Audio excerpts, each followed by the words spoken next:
Atualmente, o fenômeno televisão influi na vida de milhões e milhões de pessoas. Este invento, considerado como meio indispensável à comunicação de massa, transformou o mundo e as pessoas que nele vivem.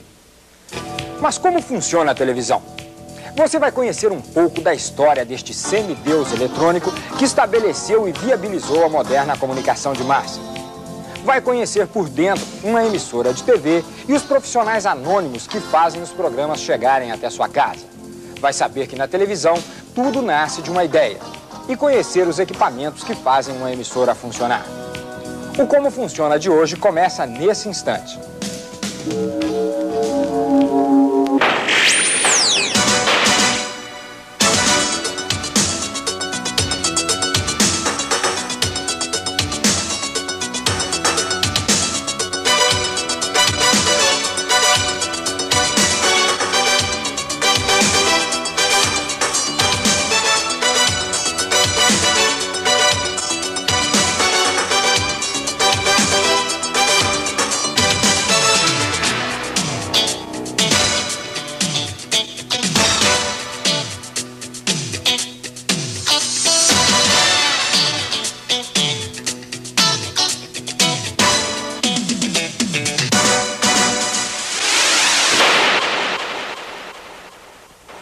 Conheça melhor este hábito, que se liga e desliga através de um botão. Um simples botão como este. Apesar de recente, a televisão já tem história. Uma história de magia. A televisão é mágica. Desde que em 1844, Paul Nipkow, um inventor germano-russo, patenteou o disco analisador, um aparelho para transmitir imagens bem rudimentares, o homem não parou mais de buscar a perfeição. Mas só em 1923 é que o americano nascido na Rússia, Vladimir Zorikin, registrou o iconoscópio, o avô do moderno tubo de televisão. A primeira transmissão de televisão deu-se no dia 30 de abril de 1939, em Nova York, quando era inaugurada a exposição O Mundo de Amanhã. O homem estava quase materializando o sonho, dominando a mágica. Em 1945, existiam poucos televisores. Em 1949, 1 milhão de aparelhos já estavam instalados. Em 1951, este número sobe para 10 milhões de televisores. Em 1958, para 46 milhões. Em 1977, 121 milhões. E hoje, existem 562 milhões de aparelhos de televisão instalados no mundo todo. Para você ter uma ideia, se colocássemos um aparelho sobre o outro, faríamos 27 mil montanhas do tamanho do Corcovado e ainda sobrariam televisores. Do pequeno invento de 1939 até hoje, a televisão deu um grande passo para se tornar um grande negócio mundial. A televisão não se limita a fazer parte do cotidiano de milhões de lares. Ela reina nos colégios, nos hospitais, nos laboratórios e nas indústrias. Hoje somos vigiados pelo olhar eletrônico de uma câmera de TV em bancos, lojas e até em padarias. Nos céus, satélites espiões enviam informações para suas bases através de câmeras de televisão. Televisão, numa tradução literal, significa ver à distância. Mas para que milhares de pessoas possam ver as imagens que são projetadas nesta tela, é necessário que essas imagens sejam focalizadas por uma câmera, como esta, por exemplo. Uma câmera tem um funcionamento semelhante ao olho humano. Nós vemos os objetos porque a luz neles refletida entra pelos nossos olhos. Da mesma forma, a lente da câmera capta a luz. Ao entrar na câmera, a luz atinge uma superfície sensível à luminosidade e coberta por partículas mínimas de um produto químico especial. Essas partículas sofrem uma reação, libertando um feixe de elétrons. Isto é, a luz se transforma num feixe de informações elétricas que sai por este cabo. O processo de uma câmera em cores é semelhante. Ao entrar pela lente, a luz é dividida por um jogo de espelhos, um prisma. São 3 as cores básicas: vermelho, verde e azul. Cada uma vai sensibilizar um tubo diferente. E cada cor emite um feixe contendo as informações elétricas. As outras cores são formadas através da fusão destas 3 que são básicas. Essa energia elétrica, transmitida através de ondas como as de rádio, chegam à sua casa e são captadas pelas antenas. Se olharmos bem de perto a tela de um televisor, vamos observar que a imagem é formada por linhas horizontais. Essas linhas, por sua vez, são formadas por pequenos pontos luminosos, vermelhos, verdes e azuis. Esses pontos são o resultado da ação contrária efetuada pelo tubo do televisor. Os sinais elétricos captados pela antena são transformados em pontos de luzes coloridas, aqui dentro, e projetados sobre uma tela de fósforo que recompõe a imagem originalmente captada pela câmera. Uma emissora de televisão é quase igual a uma empresa como outra qualquer.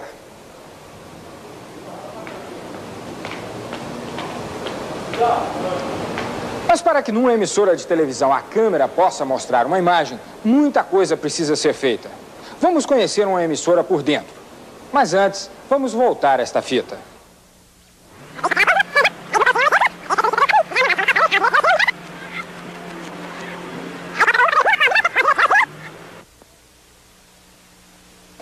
Sendo assim, sua parte administrativa é basicamente igual a de qualquer outra empresa. É dela a obrigação de viabilizar os sonhos da área artística, que nem sempre são poucos e nem fáceis.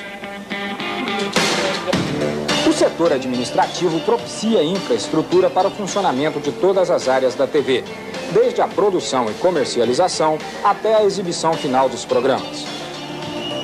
São como aqueles profissionais invisíveis que fazem tudo correr às mil maravilhas num transatlântico de luxo.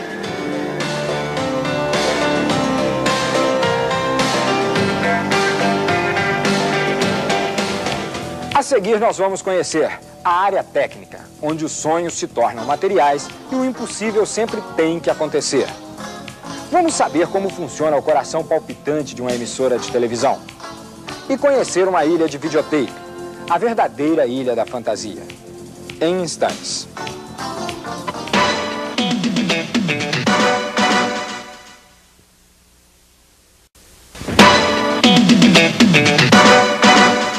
Atenção, plaquete. Atenção. Valendo, gravando.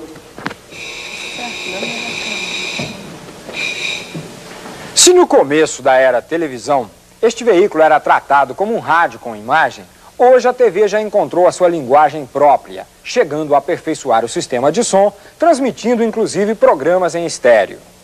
São vários os microfones utilizados num estúdio. Este aqui, por exemplo, o microfone convencional, mais conhecido por microfone de mão, é utilizado pelo departamento de telejornalismo nas reportagens externas, enquanto que no estúdio os apresentadores usam microfone de lapela. De tamanho muito reduzido, colocado na altura do peito através de presilhas próprias, esses microfones têm alcance limitado. Por isso, não podem ser usados num programa de auditório, por exemplo. Para animar um programa de auditório, o apresentador usa microfone sem fio, que lhe dá a liberdade de movimento de que ele precisa. Esse microfone sem fio pode ser usado na mão ou preso junto ao peito, com uma armação especial. Em novelas e programas humorísticos, geralmente é usado esse tipo de equipamento, chamado boom. O operador, ou boomman, direciona os microfones de acordo com a distância dos atores no estúdio. O microfone não aparece em cena, mas capta perfeitamente a voz dos atores. Um outro microfone utilizado nas gravações de programas humorísticos e telenovelas é este aqui, conhecido na intimidade pelo nome de girafa. De grande alcance, ele também consegue captar o som à distância e, por isso mesmo, ficar fora de cena.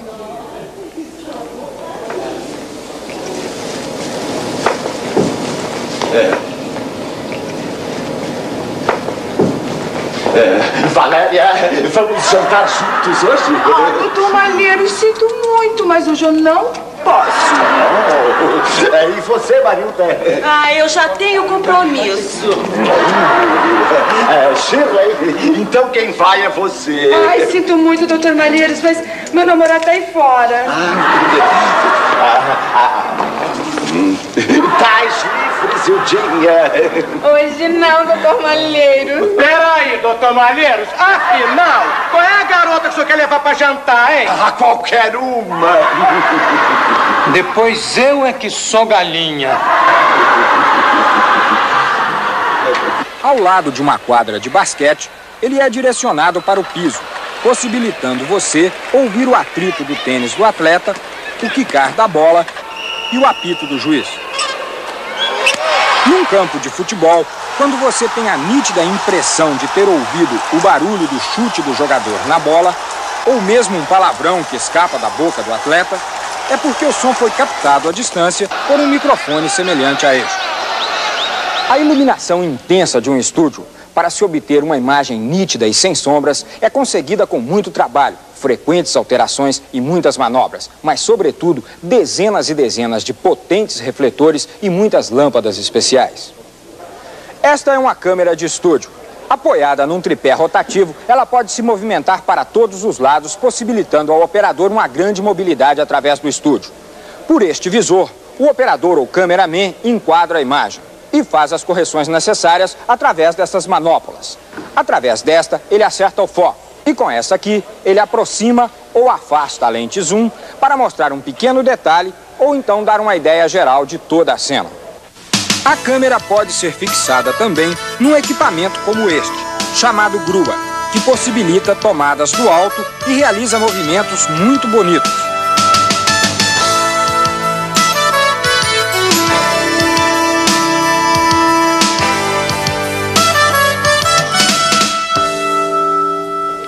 No estúdio, pode funcionar várias câmeras simultaneamente, colocadas em ângulos diferentes. As imagens captadas são levadas pelos cabos até uma sala, onde o diretor do programa seleciona aquela que você vai assistir em sua casa. Vamos ver como isto funciona. É aqui nesta sala de corte que o diretor escolhe as imagens que ele quer colocar no ar. Cada câmera envia uma imagem diferente para um desses monitores e o diretor seleciona aquelas que você vai assistir em sua casa depois de um cuidadoso, mais rápido exame. O operador da mesa de controle, além de orientar o cameraman sobre o melhor ângulo para focalizar a cena, ao pedido do diretor do programa, coloca a imagem escolhida no ar. Além das imagens enviadas para esta sala pelas câmeras do estúdio, o diretor tem ainda as imagens que chegam através do videotape ou filme, segundo as necessidades do programa. Roda, VT. Roda, TC. Essas decisões são tomadas em frações de segundo. Um operador de switcher processa em média de 5 a 25 operações por minuto. As imagens escolhidas, conjugadas com o som captado pelos microfones e processado por uma mesa de áudio, são enviadas para o transmissor e, depois de transformados em ondas de rádio, vão para o ar.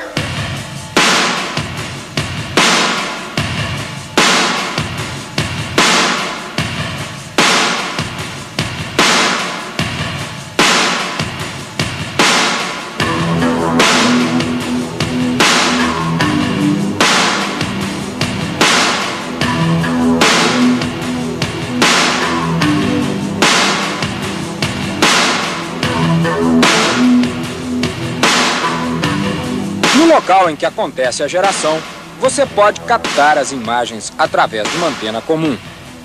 Nas outras cidades e outros estados, é necessário a retransmissão através de torres próprias ou da utilização de um satélite da Embratel.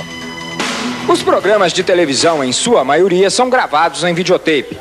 E nós vamos saber agora como é que funciona uma ilha de VT e como se faz uma edição.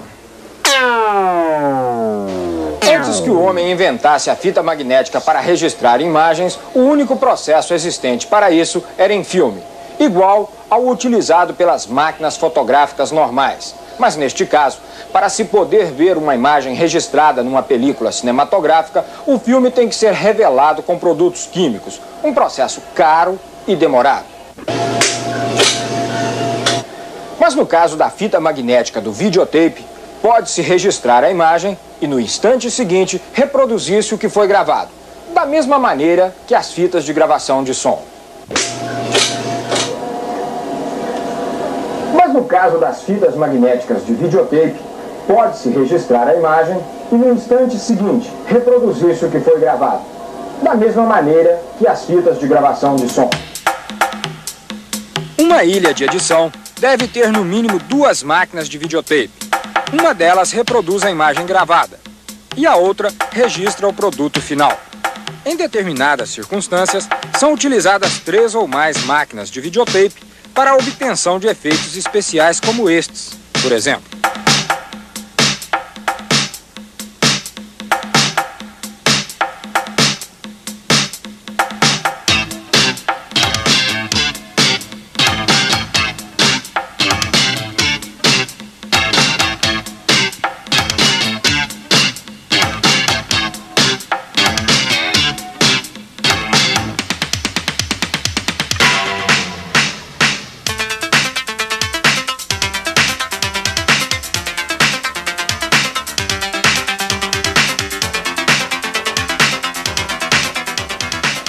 O editor do programa tem a responsabilidade de, segundo o diretor, limpar as fitas a serem exibidas. Ou seja, ele escolhe os melhores momentos do programa e deixa de lado os erros cometidos na gravação.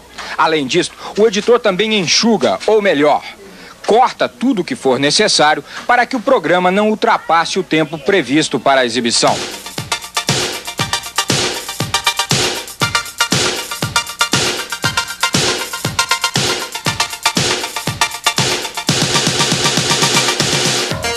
O programa recém-editado é encaminhado ao tráfego de fitas, onde vai ficar à disposição da emissora. Após ser exibida, a fita permanecerá guardada por tempo determinado. E caso não haja interesse em preservar a gravação, será apagada e reutilizada. Caso contrário, a gravação vai para o arquivo definitivo.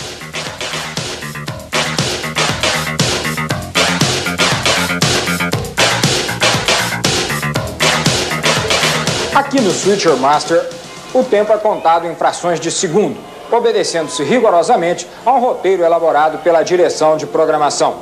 E é neste roteiro que se estabelecem os tempos de duração de cada intervalo comercial, bem como o tempo de cada programa, além da sequência geral da programação, ou seja, a ordem pela qual programas e comerciais serão exibidos. Atenção rede, tempo 2 minutos, tempo 2 minutos.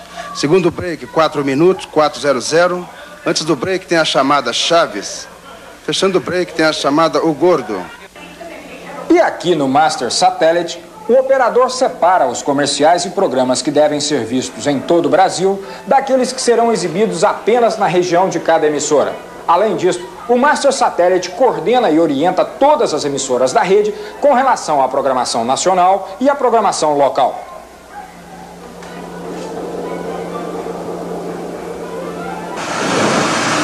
Na sala do controle geral, a programação é distribuída para todo o Brasil. Aqui são feitas todas as conexões diretamente com a Embratel para que as imagens geradas neste local possam abranger todos os cantos do país.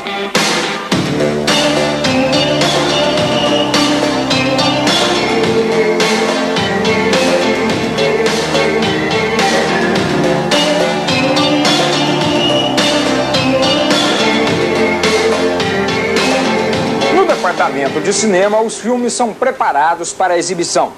Assim que recebidos, são revisados integralmente para não apresentarem problemas na hora de ir ao ar. Aqui também são estabelecidas as pausas para que entrem os comerciais.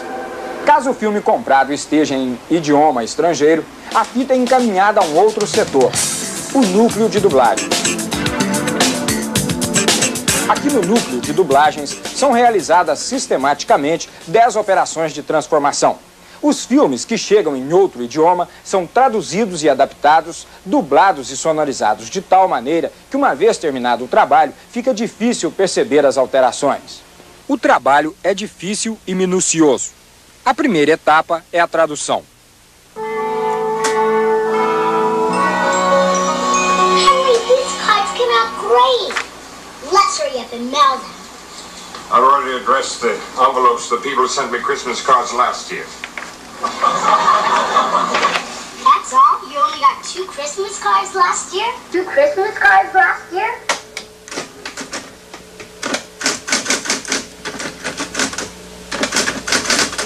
O filme, programa ou desenho animado são copiados a partir de uma fita matriz de videotape de 1 polegada, onde é registrado o time code, um código de tempo que estabelece identidade de sincronismo. É este mecanismo que possibilita sincronizar os movimentos dos lábios com as palavras pronunciadas. As cópias em VT ou Matic vão para os estúdios de dublagem juntamente com a fita de áudio de 8 pistas, onde serão registradas as vozes e os efeitos. No estúdio ficam apenas o diretor e os dubladores. Vejamos como funciona. Eu não. Last year took it to be fixed. Fixed? Parece que estava adiantando. Running fast? Sundials don't run fast. Cada dia a hora do sol poente estava ficando mais cedo. It's fall, little John. The days are growing shorter. Mas dá pra gravar, Geraldo? Vamos gravar.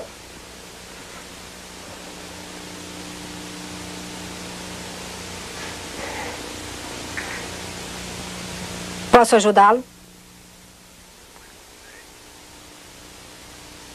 Venha.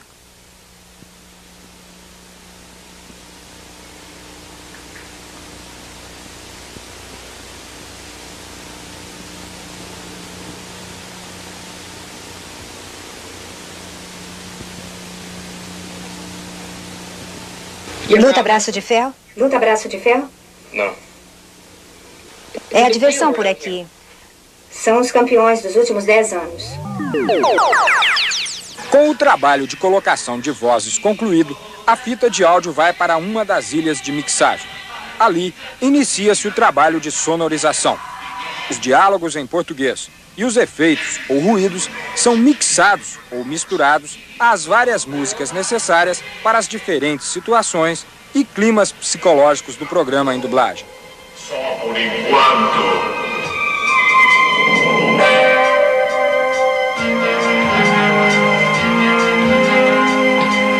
Levante-se. O júri já chegou a uma decisão sobre o caso dos Estados Unidos contra Blackthorn, Shore e o Toxoid. Sim, meritíssimo, chegamos. Meritíssimo, antes que o júri pronuncie sua decisão, gostaria de renovar meu pedido de habeas corpus interdicti delinquo. Pedido negado. Meus clientes são vítimas de uma grande injustiça. O SBT é a única rede brasileira de televisão que possui um serviço de dublagens. Desde que esse setor aqui foi implantado até os dias atuais, já foram produzidas mais de 5.000 horas de dublagens, o que nos projeta a uma média de 400 horas por ano, cerca de 35 horas por mês, 1 hora e 30 minutos a cada dia. Mas para além da importância e da necessidade deste trabalho, a dublagem também pode, muitas vezes, nos apresentar inusitadas surpresas. A dublagem pode apresentar inusitadas surpresas. A dublagem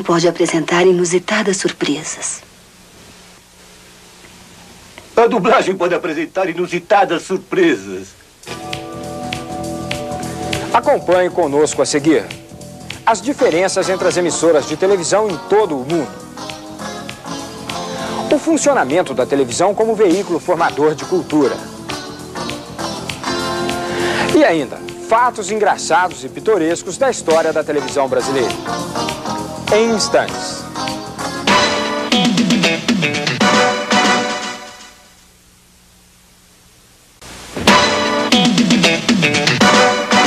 Senhoras e senhores telespectadores, boa noite. A PRF3 TV, emissora associada de São Paulo, orgulhosamente apresenta, neste momento, o primeiro programa de televisão da América Latina. Com essas palavras, a atriz Yara Lins abriu o primeiro programa da TV Tupi de São Paulo, exatamente às 22 horas do dia 18 de setembro de 1950, com 1 hora de atraso.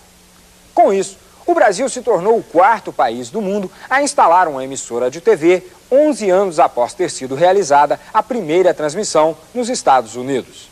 O autor desse milagre foi Francisco de Assis Chateaubriand Bandeira de Mello, proprietário de jornais e emissoras de rádio. E eu fecho os olhos, gente, me lembro como se fosse hoje. Eu, Walter Forster, Dermival Costa Lima, Sarita Campos, Lolita Rodrigues, Ayrton Rodrigues, Triana Romero, Cassiano Gavos Mendes. Fomos todos para Santos, juntamente com Chateaubriand e os diretores da emissora, das rádios Tupi Difusora de São Paulo. E chegamos e fomos para o navio. Então o Chateaubriand, com aquele sotaque muito carregado, dizia: neste navio vocês estão recebendo a primeira emissora de televisão da América Latina. Com a romaria de artistas, era aquela expectativa geral, como seria a televisão, todo mundo querendo pegar para sentir, né, câmeras. E fomos a Santos e de lá viemos com os caminhões, uma fila de caminhões. Acho que muita gente está lembrada ainda em São Paulo, daquela festa que houve no centro da cidade. A direção das rádios Tupi Difusora naquela época nomeou o Dermival Costa Lima como diretor da televisão. E eu fui escolhido por ele para ser chefe de produção. Então nós dois começamos a idealizar um programa só, de 2 horas de duração, que entraria às 9 horas da noite, terminaria às 11 aproximadamente. Um show variado. Tinha humorismo, que era o Mazzaropi, tinha canto, muito show, muita música, Hélio Camargo, e alguns esquetes, não é? Que o Walter Forster fez também e tal. A programação de estreia nós levamos mais ou menos uns 20 dias ensaiando. E tudo perfeitamente marcado de acordo com instruções americanas. Quer dizer, marcação para a câmera 1, para a câmera 2, para a câmera 3, tudo marcadinho. Então, quem participava desse programa sabia em que momento em que fala devia virar para outra câmera, em que momento devia virar para esta câmera, está tudo perfeitamente marcado. Mas na hora do programa ir ao ar, acontece um imprevisto, como acontece até hoje, e uma câmera apresentou um defeito, pifou, como se costuma dizer. Então aquilo que havia sido ensaiado, programado para 3 câmeras, teve que ser feito com 2 câmeras. O técnico ficou apavorado, né? A essa altura ele achou que seria impossível a realização de um programa de tal ordem, de tal gabarito, uma estreia, e diante da teimosia dos técnicos e dos diretores da televisão, ele foi embora para o hotel e disse que cessava ali a sua responsabilidade. Aí o Cassiano, que já estava lá nos botões, pronto para começar, com o fone no ouvido, ele deu um aviso pelo alto-falante do estúdio, dizendo assim: olha, a marcação que nós fizemos durante esses 20 dias no ensaio não vale mais. Vamos fazer o programa que eu vou cortando daqui, vocês não se preocupem que eu dou a imagem aqui. Nesse dia eu não ia fazer nada, mas 2 dias antes a cantora oficial do hino caiu de cama com uma gripe violenta, que era Hebe Camargo, e o Dermival Costa Lima, que foi o primeiro diretor de televisão da América Latina, me chamou. Eu aprendi correndo o hino, sou a única pessoa no mundo que conhece o hino da televisão brasileira. A música foi feita pelo Marcelo Tupinambá e a letra foi feita pelo Guilherme de Almeida. Vingou como tudo vinga no teu chão, Piratininga, a cruz que Anchieta plantou, e dir-se-á que ela hoje acena por uma altíssima antena, a cruz que Anchieta plantou. O programa realmente foi um sucesso, porque muita gente assistiu. E o técnico assistiu do hotel onde ele estava, porque a essa altura já havia alguns aparelhos de televisão. Quando o programa terminou, ele entrou estúdio adentro, dando parabéns aos loucos, aos teimosos e maravilhosos técnicos brasileiros. Mas no fim foi um sucesso, correu tudo bem. Um detalhe, ninguém havia pensado no programa do dia seguinte. Então, só depois da realização do primeiro programa é que se pensou no que seria o programa seguinte ao primeiro, que foi dia 18 de setembro de 1950. Estava assim traçada a trajetória da televisão brasileira, através do arrojo e iniciativa de Assis Chateaubriand, somada à garra e entusiasmo dos seus primeiros profissionais. Naquela época, a televisão era feita para uma elite, mas já mostrava sua força e penetração como formadora de hábitos junto ao público. Hoje, este veículo influi na vida de milhões e milhões de pessoas que vivem no que podemos chamar de mundo civilizado. Criticada, discutida, elogiada e analisada, a televisão veio com certeza para ficar. Mas o que todos precisamos entender é que a televisão não é simples inovação técnica casual. Ela foi inventada para comunicar-se com uma massa imensurável de pessoas ao mesmo tempo.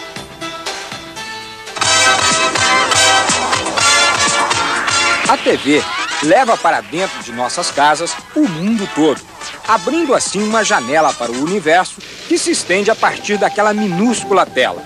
Depois de milhões de anos em que a civilização evoluiu lentamente, a humanidade modificou os seus costumes em apenas 1 ou 2 décadas.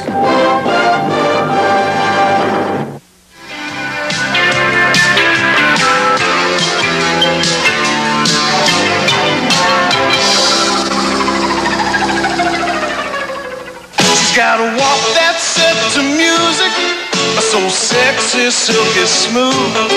She's a no-nonsense kind of woman. You gotta watch her every move. No Nonsense Sharon Silky has the same silky look and feel of some department store pantyhose at nowhere near the price. Her legs steal the show, but it's never an act. And if you whistle at her, she might whistle back. No nonsense. Well, if the attitude fits, wear it. Não transcorreu muito tempo até que um desfile de comerciais pregasse a doutrina do consumo.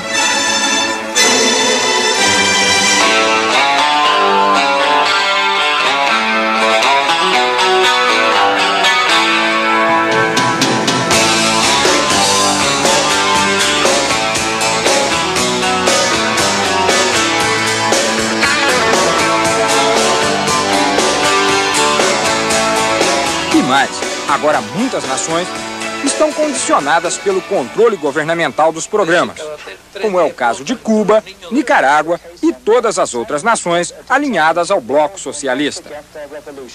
A televisão é um instrumento do poder sobre os sentimentos,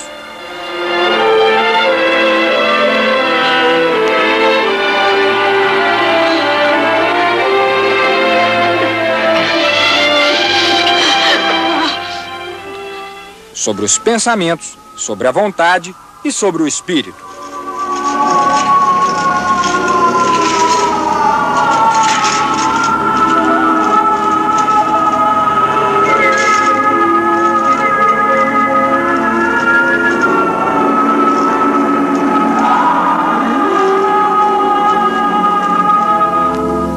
O olho humano, do espírito e da alma, está sendo substituído gradativamente pelo olhar eletrônico das câmeras de televisão.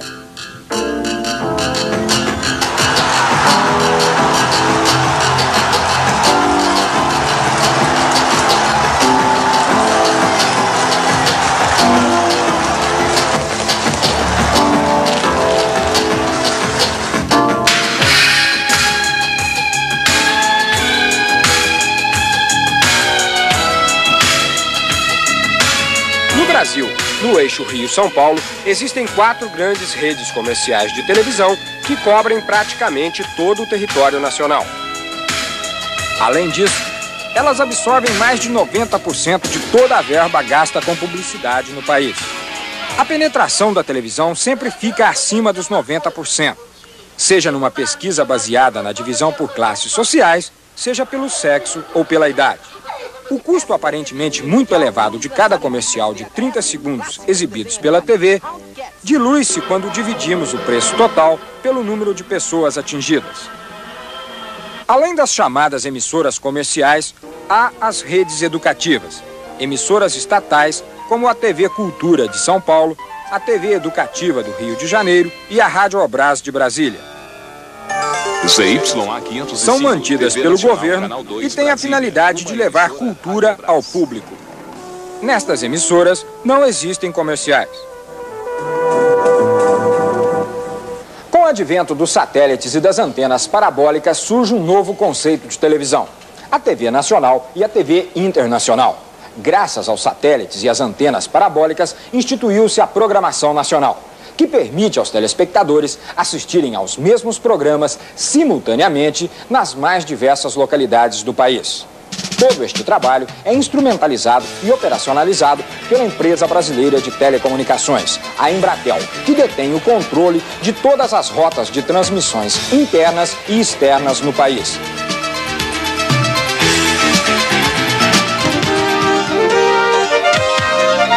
As emissoras que retransmitem esses programas podem integrar uma rede ou um sistema. No primeiro caso, elas são obrigadas por contrato a exibirem integralmente a programação pela emissora, digamos, matriz. As emissoras que integram um sistema, por outro lado, se comprometem a exibir apenas determinados programas indicados em contrato, ficando com parte do espaço de suas programações livre para ser preenchido com produções próprias.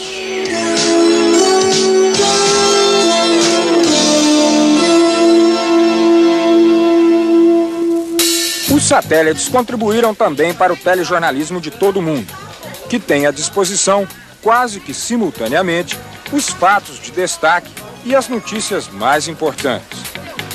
A redação de um telejornal pouco difere da redação de um jornal impresso ou de uma revista. Aqui existem basicamente as mesmas funções: redatores, editores, chefes de reportagem, repórteres e mais as equipes técnicas necessárias para se colocar no ar um telejornal. Mas é aqui, no estúdio do telejornalismo, que se observa alguns detalhes que poucos conhecem. Um deles é o ponto eletrônico, usado pelo coordenador para ouvir as instruções do diretor.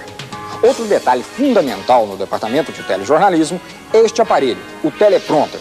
Um aparelho sofisticado, onde as notícias escritas numa tira de papel são focalizadas por esta pequena câmera que joga a imagem para um monitor instalado sobre a câmera do estúdio. Através de um jogo de espelho, a notícia aparece escrita sobre a lente, permitindo que o apresentador leia o seu texto sem desviar os olhos da câmera. O secretário de Estado, George Shultz, disse hoje em Bruxelas que a questão dos mísseis nucleares móveis é o problema mais difícil nas negociações entre Washington e Moscou. George Shultz relatou aos seus aliados da OTAN, o Pacto Militar do Atlântico Norte, as conversações que manteve nos últimos 3 dias em Moscou com a liderança soviética. O equipamento do telejornal para gravar reportagem também é especial. A câmera é mais leve para ser usada sobre o ombro do operador.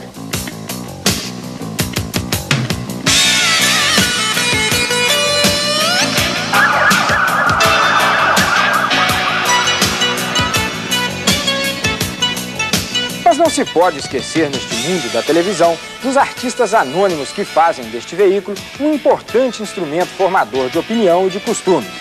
Vamos começar pela cenografia.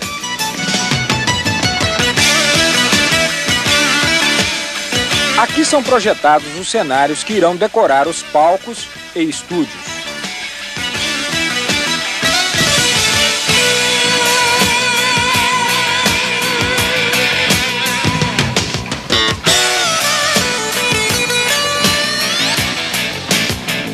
Na cenotécnica, são executados os projetos dos cenógrafos, obedecendo rigorosamente às plantas.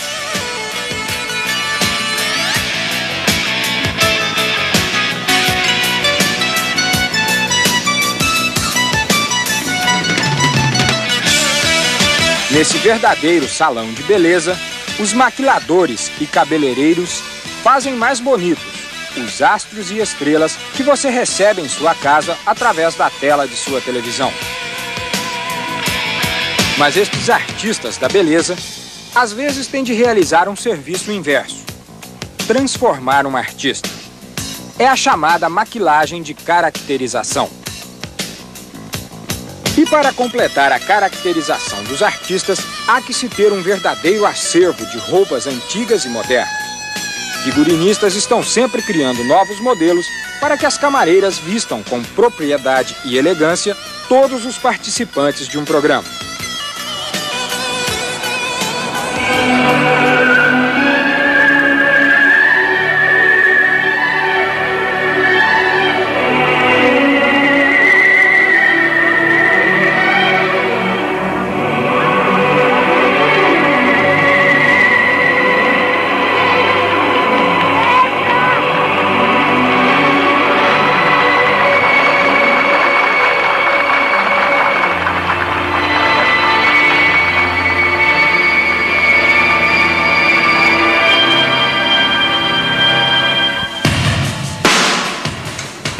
é o departamento de criação visual, o responsável pela imagem plástica da emissora. Aqui nascem os logotipos, vinhetas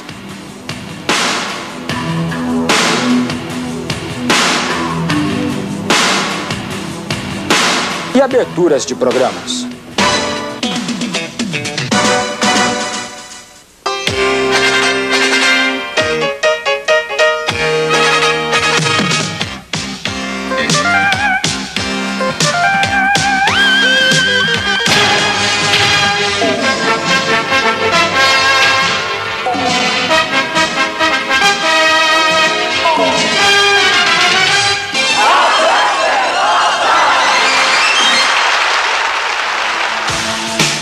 E aqui, na área de chamadas, são elaborados os trailers dos programas que irão ao ar.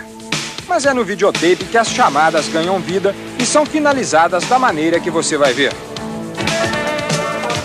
Goulart de Andrade mostra as curiosidades e os segredos da noite em reportagens exclusivas. Vem com a gente! Comando da Madrugada, neste sábado, logo após o Viva a Noite. Como veem, também em televisão, a propaganda é a alma do negócio. No próximo segmento, você vai acompanhar o nascimento de um programa de televisão, desde a ideia inicial até a sua realização. Vai ver o funcionamento de vários estúdios durante a gravação de programas.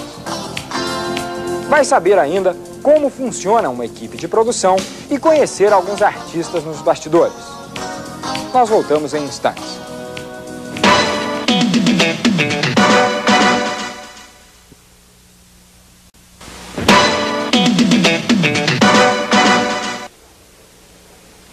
Existem muitos planetas no universo de uma emissora de televisão.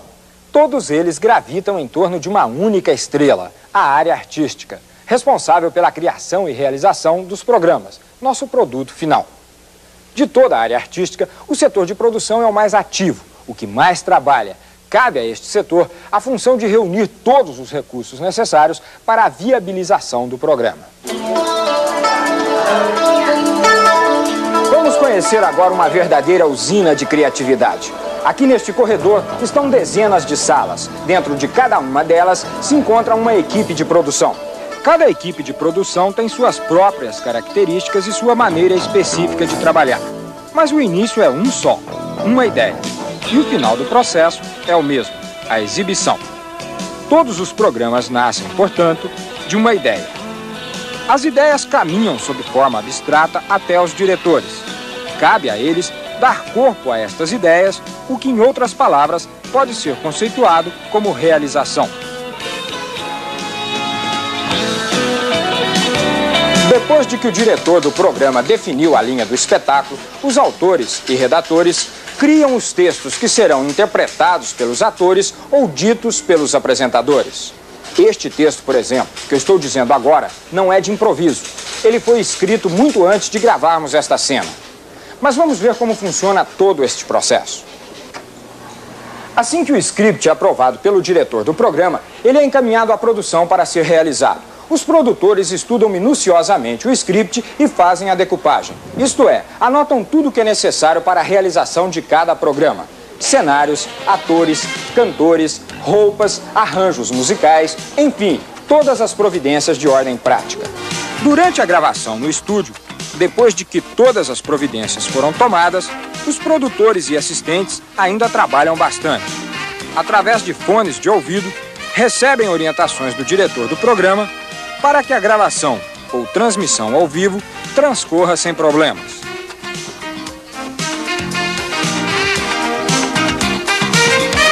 A equipe do programa Hebe, por exemplo, reúne-se semanalmente com a apresentadora para a discussão dos assuntos da semana seguinte. Uma história de jornal, uma ideia, tudo é válido para se fechar o programa. Nós nos reunimos aqui, então chega o Tadeu e diz, olha, você viu essa coisa aqui que saiu na Folha da Tarde, tortura na delegacia da mulher. Aí eu leio o que é, aí eu digo, olha, eu trouxe aqui essa revista, o Veja, a gente traz tudo, cada um traz a sua colaboração, a Aurora traz, a Paula, a Carminha. Então, a gente lê e diz, puxa vida, o que é isso? Licença maternidade, 120 dias. Aí, de repente, nós estamos discutindo, isso aqui é um bom tema para o programa. A gente discute o que será um bom tema, mas não que a gente discuta, vamos aqui falar assim, mas é para provocar a polêmica. Não, não é essa a filosofia do programa. A polêmica acontece porque, de repente, licença maternidade de 120 dias. De repente, isto cria a polêmica, mas não que seja a coisa premeditada.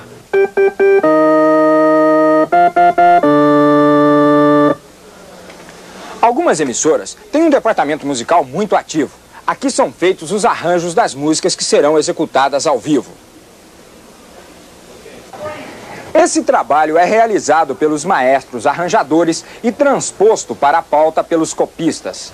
Daqui saem também todos os arranjos de temas de aberturas de programas, bem como as vinhetas de identificação da emissora, além de toda a orientação musical dada às diversas produções.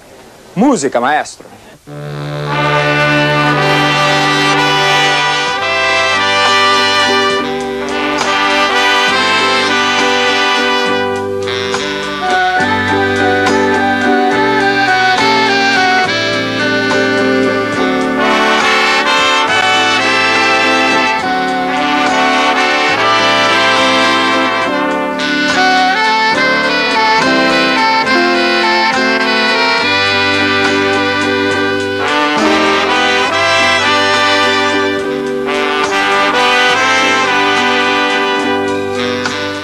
Se vocês estão pensando que um programa de televisão custa muito dinheiro, acertaram na mosca.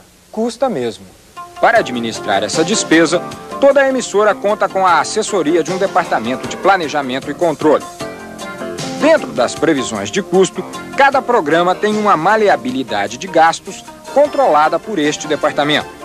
Cabe a ele fornecer todos os recursos necessários para que as várias produções possam realizar o seu trabalho. E haja recursos para alimentar esta oficina de imagens, sons e fantasia. Em um teatro, onde são realizados os programas de auditório, não existem os mesmos recursos técnicos e operacionais de uma emissora de televisão. Por causa disso, uma transmissão daqui seria inviável se não fosse a unidade móvel, estrategicamente estacionada em frente ao teatro, lá fora. Este veículo é uma verdadeira emissora de televisão sobre 4 rodas, que pode se deslocar para os autódromos, estádios, shows e locais de grandes eventos. Vamos conhecer a unidade móvel por dentro e saber como funciona.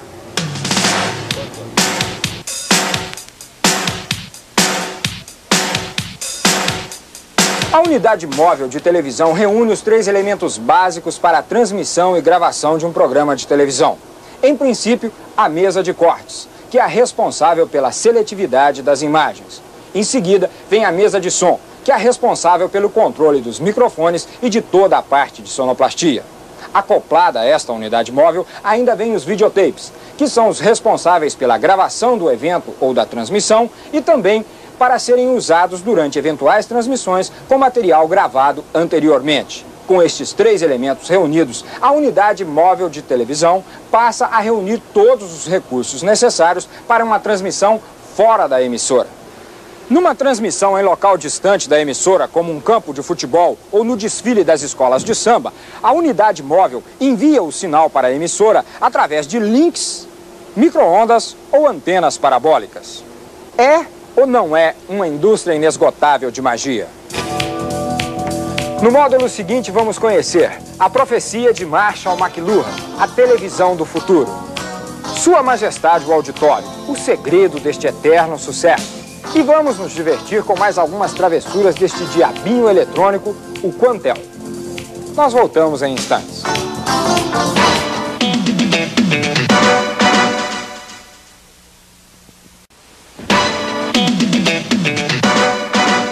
A revolução na TV, iniciada com a multiplicidade de usos e o aperfeiçoamento tecnológico, não nos deixa antever o que será este veículo dentro de uns poucos anos. Vertiginosamente, ele evolui. Já se passou o tempo, profetizado e sonhado por Marshall McLuhan, em que o mundo se tornaria uma aldeia global por intermédio da TV.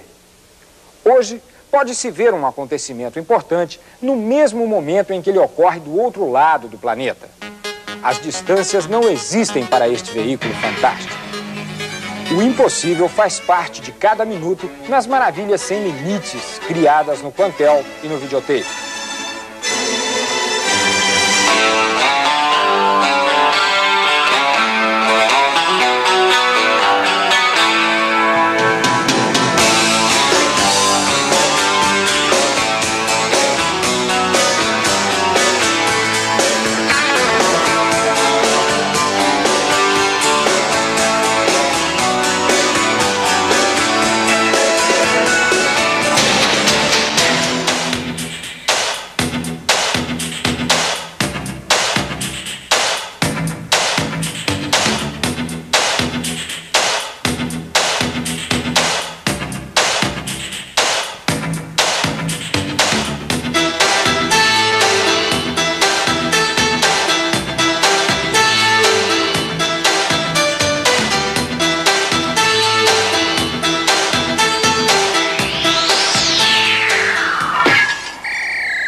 Mas em meio a toda esta acelerada evolução tecnológica, algumas características da televisão antiga conseguiram se manter e impuseram seu padrão de qualidade. Entre elas, os programas de auditório, que detêm uma grande fatia de audiência em todas as emissoras. Luzes, câmeras, ação.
Poderia encerrar este programa sobre a televisão de diversas maneiras, todas elas muito conhecidas de vocês.